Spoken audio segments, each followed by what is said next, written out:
కత్తితో బెదిరించి విమానాన్ని హైజాక్ చేయాలని ఓ దుండగుడు ప్రయత్నించాడు. ప్రయాణికుడు కాల్పులు జరపడంతో ప్రాణాలు కోల్పోయాడు.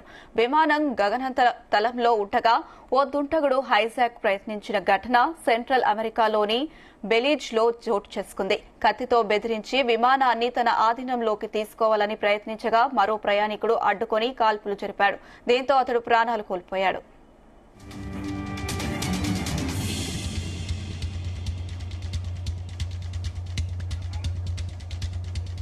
ట్రాఫిక్ ఎయిర్ కు చెందిన ఓ చిన్న విమానం కోరోజాల్ నుంచి శాన్ పెడ్రోకు బయలుదేరింది.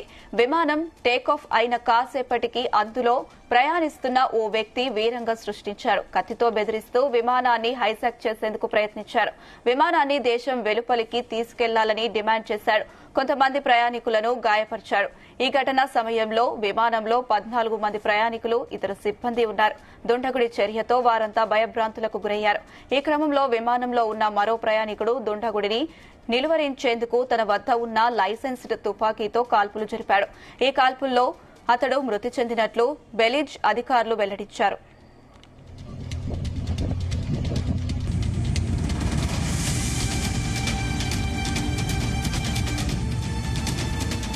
హైజాక్ కు యత్నించిన దుండగుడిని అమెరికాకు చెందిన అకిన్యేలా సావా టేలర్ గా గుర్తించారు.